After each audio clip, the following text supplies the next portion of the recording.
है कि ज़्यादा खाद हमारी ज़मीन के लिए भी खतरनाक है, पोल्यूशन भी ज़्यादा होता है और धीरे धीरे ज़मीन बंजर हो जाएगी। और जैसा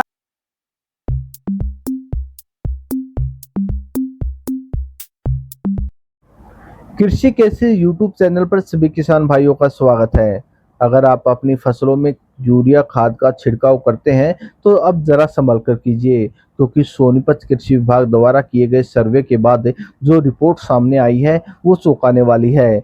सोनीपत जिले में रबी सीजन के साथ साथ खरीफ सीजन में भी किसान अपनी फसलों में आवश्यकता से अधिक यूरिया खाद का छिड़काव कर रहे हैं, जिसकी वजह से न सिर्फ फसलों की गुणवत्ता पर प्रतिकूल असर पड़ रहा है, बल्कि भूमि के बंजर होने की आशंका भी बढ़ गई है। रिपोर्ट में कौन कौन सी फसलों पर कितना खाद का छिड़काव किया जा रहा है, इसके बारे में विस्तार से हम बताएंगे, लेकिन इसके लिए आप अंत तक बने रहें।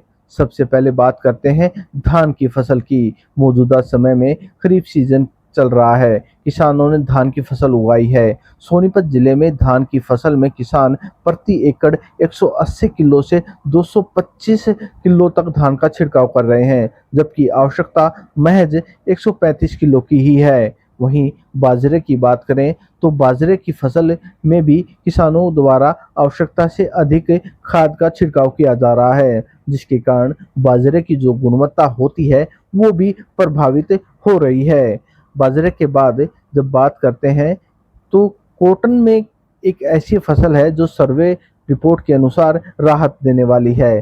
कॉटन यानी कि कपास की फसल में किसान आवश्यकता अनुसार ही यूरिया खाद का छिड़काव कर रहे हैं। कॉटन में 150 किलो प्रति एकड़ के हिसाब से यूरिया खाद की आवश्यकता होती है, लेकिन दूसरी तरफ किसान गन्ने के खेत में आवश्यकता से अधिक छिड़काव करने में तुले हुए हैं। रिपोर्ट के अनुसार गन्ने के खेत में प्रति एकड़ 200 किलो यूरिया खाद की ही आवश्यकता होती है, लेकिन सोनीपत जिले में किसान 1 एकड़ गन्ने की खेत में 450 किलो यूरिया खाद का छिड़काव कर रहे हैं, जिसका सीधा असर सोनीपत जिले की खाद की डिमांड पर भी पड़ रहा है। खाद की छिड़काव को लेकर जो ये रिपोर्ट तैयार की गई है, इस संबंध में जब सोनीपत कृषि उपनिदेशक डॉक्टर पवन शर्मा से बात की गई तो उन्होंने इस बारे में विस्तार से बताया।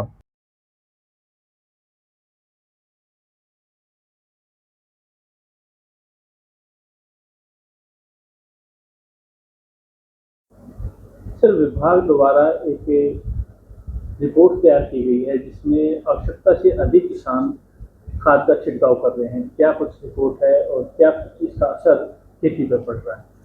सर, जैसा कि आपको पता है कि आने वाले समय में खाद को मेरी फसल मेरा ब्यौरा पोर्टल से जोड़ा जाएगा।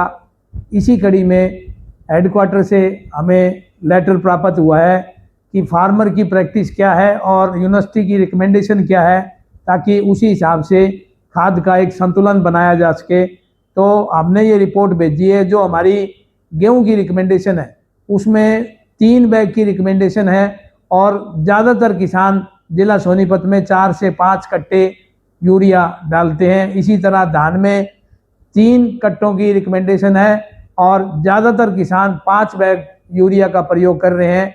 जैसा आपको पता है कि ज़्यादा खाद हमारी ज़मीन के लिए भी खतरनाक है, पोल्यूशन भी ज़्यादा होता है और धीरे धीरे ज़मीन बंजर हो जाएगी।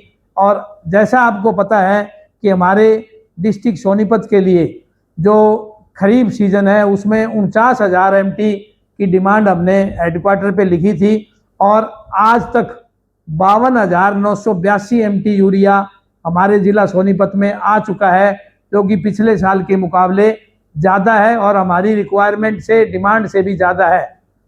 इसका मतलब यह है कि किसान भाई अंधाधुंध रासायनिक खादों का प्रयोग कर रहे हैं। मैं आपके चैनल के माध्यम से सभी किसान भाइयों से अनुरोध करना चाहता हूं कि किसान भाई अपनी सेहत का और अपनी आने वाली पीढ़ी का ध्यान रखें, अपनी ज़मीन का ध्यान रखें। जो रिकमेंडेशन यूनिवर्सिटी द्वारा वैज्ञानिकों द्वारा दी गई है उसी रिकमेंडेशन के आधार पर खाद का प्रयोग करें और आने वाली 5 तारीख के आसपास हमारा जो खाद का वितरण है मेरी फसल मेरा ब्यौरा पोर्टल से जोड़ दिया जाएगा। जिन किसान भाइयों ने मेरी फसल मेरा ब्यौरा पोर्टल पे रजिस्ट्रेशन करवा रखी है उनको उसी अनुपात में खाद मिलेगा और जो खाद का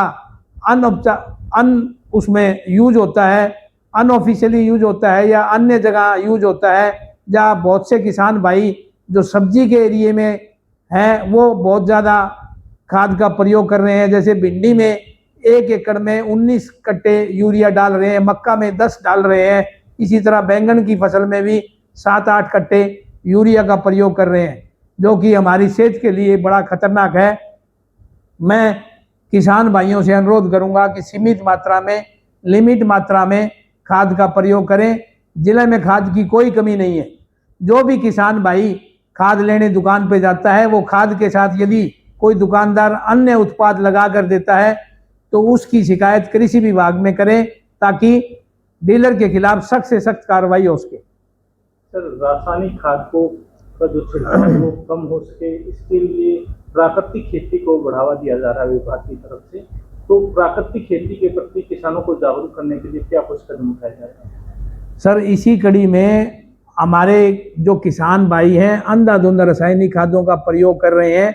सरकार ने प्राकृतिक खेती मिशन की शुरुआत की है, जिसमें ज़्यादा से ज़्यादा किसान भाई प्राकृतिक खेती करें। और प्राकृतिक खेती में जैसा आपको पता है कि 4 ड्रम पर 3,000 रुपये की सब्सिडी दी जा रही है और देसी गाय पर 30,000 रुपये का अनुदान दिया जा रहा है। और हमारे लगभग सोनीपत में 5500 किसानों ने रजिस्ट्रेशन पोर्टल पर करा लिया है। जिन किसान भाइयों ने अभी पोर्टल पे रजिस्ट्रेशन नहीं करवाया, वो प्राकृतिक खेती का रजिस्ट्रेशन पोर्टल पर करवा सकते हैं।